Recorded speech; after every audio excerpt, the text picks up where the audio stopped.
Welcome back to another Tech Time with Mr. Wilborn. So today I want to show you something very exciting that I love. I love Quizizz. Quizizz is a tech tool, game-based assessment that you can use with your students while we are virtually away from each other. So I'm going to show you how you can use it. And for some of you, this may be a refresher.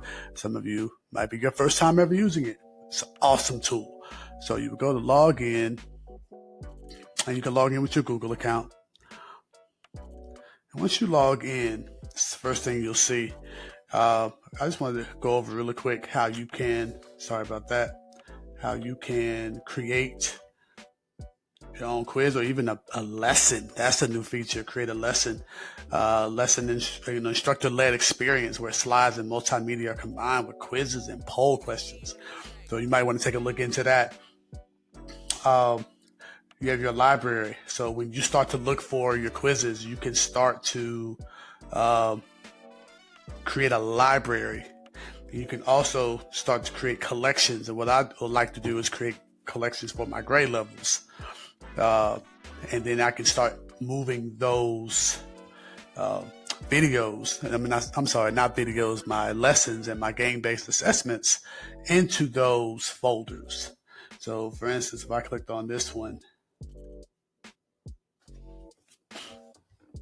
I click save, and I can put it, see it's already in my 5th grade folder.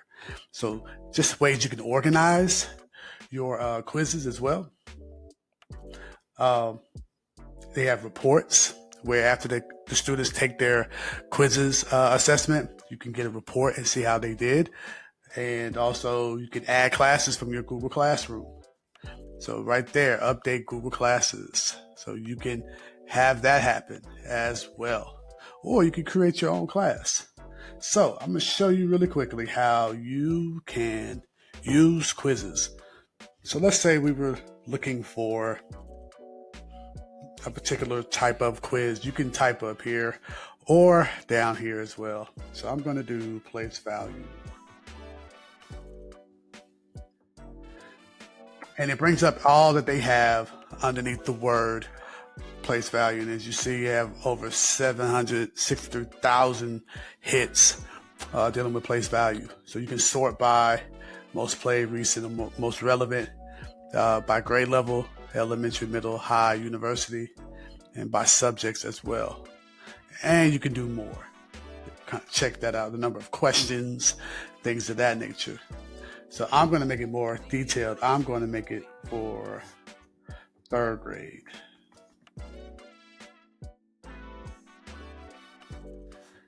Now they give me all that the teachers have created with a place value in 3rd grade. And if I hover over it, I don't click, I can see a preview of what this lesson could be like. So, okay, so I might want to check that out. So I look at it. And if I like it, I can click on it. I can look at each question and see more in detail what this teacher has created. So it kind of reminds me of Nearpod, for those of you who are familiar with that. I can look at show answers, and it'll show me all the correct answers that the teacher has selected. If I want to edit one, maybe I want to add something else to it. I can take a deeper look right here. Say, okay, you know what? I like this one. So I can go to edit if I want and add more answer choices if I choose to. But if I'm fine with what they have, then I can save this. I like to save them, and I like to create a collection because I want it to be in a certain place so I can always refer to it. So I'm going to put it in 3rd grade. And I'm going to click done so I know where it is. And if I go to my library, I can see 3rd grade. And I will find it right here. So if I click on it, and let's say I want to give this to my students for homework, this is a good way that you can use Quizizz as well. You can assign it as homework as independent practice. So when you assign it, you give it a deadline. And then if you have classes made in Quizizz, you can select the class. If you do participant attempts, if you make it unlimited, then they do not have to sign in at all to take your assessment. But if you say, I only want them to do it one time, then the participants will have to sign in using their Google account that they know. That is their username and lunch number, their ID for their lunch number for their password. So they would have to put, for instance, jwilborn@apsk12.org and then my lunch number as my password. But typically I leave it at unlimited. And every time that they complete it, I will see, it will generate a report. So you can look at show answers during the activity. So after the student gets a question wrong, they will see the correct answer after each question, right or wrong. Show answers after activities. So all participants will be able to review questions and answers at the end. I like to leave that on so they can, see where they may have messed up. With the timer, participants can see a timer, countdown timer for each question. That could work it could or could not work. So, you have those students who might be pressed for time and rushing. So you might want to leave that off, or you can leave that on. You have leaderboards. If you want to show that for the fun factor, they'll see it at the end. But if you want them to see it during the assessment, you can leave that on. It's a lot of different things you can look at. And once you think you have what you want, then what you do is click continue.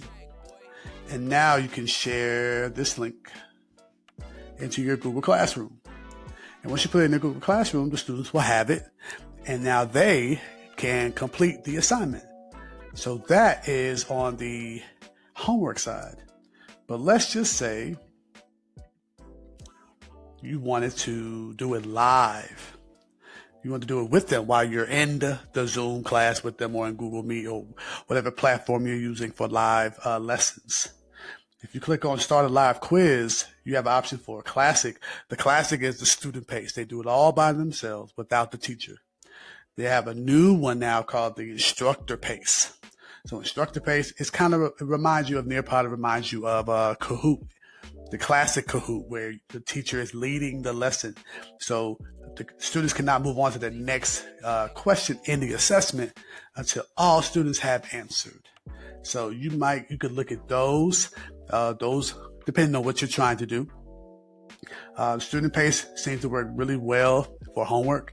Instructor pace, of course, would be during the instructing time that you're with your students. So if you were to click the instructor pace, you can have Quizizz create funny little names for the kids. If you want to go that route, you can have them shuffle the answer options and you press continue.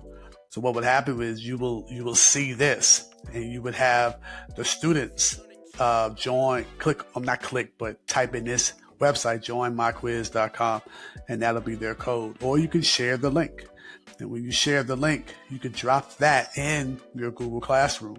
Or you could put it in your Zoom chat box and have the kids copy and paste that link into another window. If they're able to do that. Or better yet, just put it in the Google Classroom and as a link, and have the students go back to your Google Classroom and click on that link to play the Quizizz game with you.